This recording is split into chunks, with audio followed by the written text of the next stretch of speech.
Assalamualaikum warahmatullahi wabarakatuh. Perkenalkan, nama saya Nur Indah Wahyuni, peserta Latsar CPNS tahun 2022 Provinsi Jawa Tengah. Dalam video ini, saya akan menjabarkan laporan aktualisasi saya yang berjudul Optimalisasi Edukasi Bahaya Hiperbilirubin pada Bayi Baru Lahir kepada orang tua bayi atau keluarga di Ruang Flamboyan, RSUD Margono Soekarjo, Provinsi Jawa Tengah.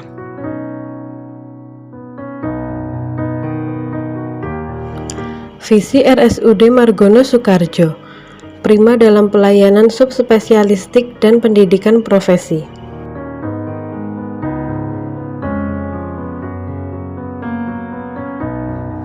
Dalam melaksanakan asuhan keperawatan, saya selalu berkomunikasi dengan keluarga pasien dan mendapatkan keluhan-keluhan tentang bayi kuning dan penolakan tindakan fototerapi untuk menormalkan kadar pigmen kuning dalam tubuh. Ini terjadi karena keluarga pasien belum tahu dan paham tentang bahaya bayi kuning dan penanganannya. Dari banyaknya kasus penolakan tindakan tersebut, saya mengambil isu tentang bahaya hiperbilirubin pada bayi baru lahir dalam laporan aktualisasi saya. Ada 5 kegiatan dalam aktualisasi dan habituasi yang saya implementasikan, yaitu kegiatan 1 yaitu membentuk tim edukasi bahaya hiperbilirubin pada bayi baru lahir. Keterkaitan agenda 3, manajemen ASN dan Smart ASN.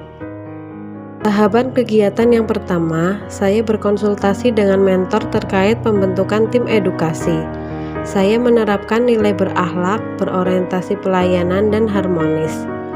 Setelah mendapat persetujuan dan masukan dari mentor, kemudian saya melakukan tahapan kegiatan selanjutnya. Tahapan kegiatan kedua, saya mengusulkan 1 perawat bayi dari setiap satgas kepada kepala ruang. Saya menerapkan nilai berakhlak, kompeten, dan akuntabel. Tahapan kegiatan ketiga, saya meminta persetujuan kepala ruang untuk menetapkan anggota tim edukasi. Hasil dari tahapan kegiatan ini terbentuk struktur tim edukasi yang ditandatangani oleh mentor dan kepala ruang. Saya menerapkan nilai berakhlak, kolaborasi, dan loyal. Kegiatan yang kedua, yaitu membuat media edukasi berupa lembar balik dan leaflet untuk edukasi kepada pasien, dan mengunggah video edukasi ke media sosial. Terkait agenda 3, manajemen ASN dan Smart ASN. Tahapan kegiatan yang pertama, saya berkonsultasi dengan mentor terkait pembuatan media edukasi. Setelah mendapatkan persetujuan dan masukan dari mentor, kemudian saya melakukan tahapan kegiatan selanjutnya. Saya mengumpulkan materi edukasi tentang bahaya hiperbilirubin pada bayi baru lahir. Tahapan kegiatan ketiga, saya menyusun desain media edukasi dengan menerapkan nilai berakhlak akuntabel.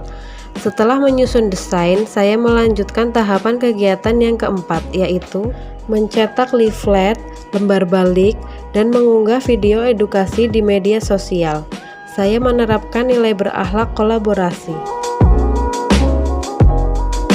Kegiatan ketiga, melakukan sosialisasi pada teman sejawat. Terkait agenda 3, manajemen ASN dan Smart ASN. Tahapan kegiatan yang pertama yang saya lakukan yaitu berkonsultasi dengan mentor. Setelah mendapat persetujuan dan masukan dari mentor, kemudian saya melakukan tahapan selanjutnya. Tahapan kegiatan kedua, melakukan kontrak waktu dengan teman sejawat, antara lain ada bidan dan perawat. Saya menerapkan nilai berakhlak, loyal, dan akuntabel. Setelah terjalin kesepakatan waktu sosialisasi dengan teman sejawat, saya melanjutkan tahapan kegiatan yang ketiga, yaitu melakukan sosialisasi kepada teman sejawat. Dari kegiatan ini, adanya persamaan persepsi dari teman sejawat terkait edukasi bahaya hiperbilirubin pada bayi baru lahir.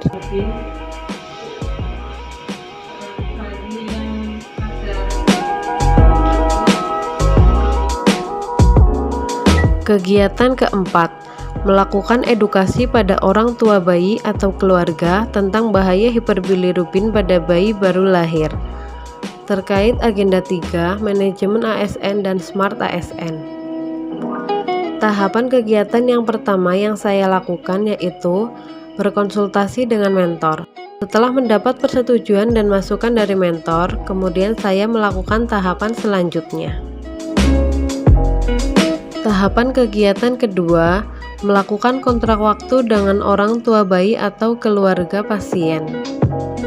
Setelah terjalin kesepakatan waktu edukasi, saya melanjutkan tahapan kegiatan yang ketiga, yaitu melakukan edukasi pada orang tua bayi atau keluarga tentang bahaya hiperbilirubin pada bayi baru lahir. Saya menerapkan nilai berakhlak, berorientasi pelayanan, harmonis, dan akuntabel. Pada mata juga menguning. Yang ketiga, feses bayi atau kotoran bayi berwarna pucat, seharusnya orange. Kegiatan 5. Monitoring dan evaluasi edukasi tentang bahaya hiperbilirubin pada bayi baru lahir. Dari kegiatan ini, mengetahui tingkat keberhasilan evaluasi, kekurangan pelaksanaan edukasi, dan perbaikan pelaksanaan edukasi. Terkait agenda 3, manajemen ASN dan Smart ASN. Tahapan kegiatan yang pertama yang saya lakukan yaitu berkonsultasi dengan mentor. Setelah mendapat persetujuan dan masukan dari mentor, kemudian saya melakukan tahapan selanjutnya, melakukan monitoring dan evaluasi. Saya menerapkan nilai berakhlak akuntabel.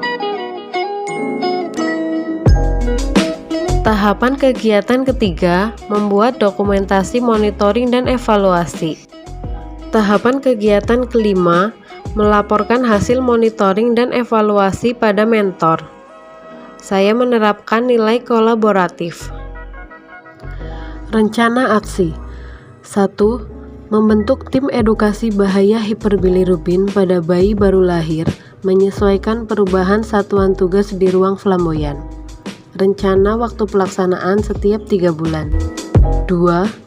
Memutar video edukasi bahaya hiperbilirubin pada bayi baru lahir di ruang perawatan. Rencana waktu pelaksanaan setiap bulan. 3. Edukasi kepada pasien tentang pijat oksitosin untuk memperlancar pengeluaran ASI dan mendemonstrasikannya. Rencana waktu pelaksanaan setiap bulan. 4. Melakukan edukasi pada orang tua bayi atau keluarga tentang bahaya hiperbilirubin pada bayi baru lahir. Rencana waktu pelaksanaan setiap bulan.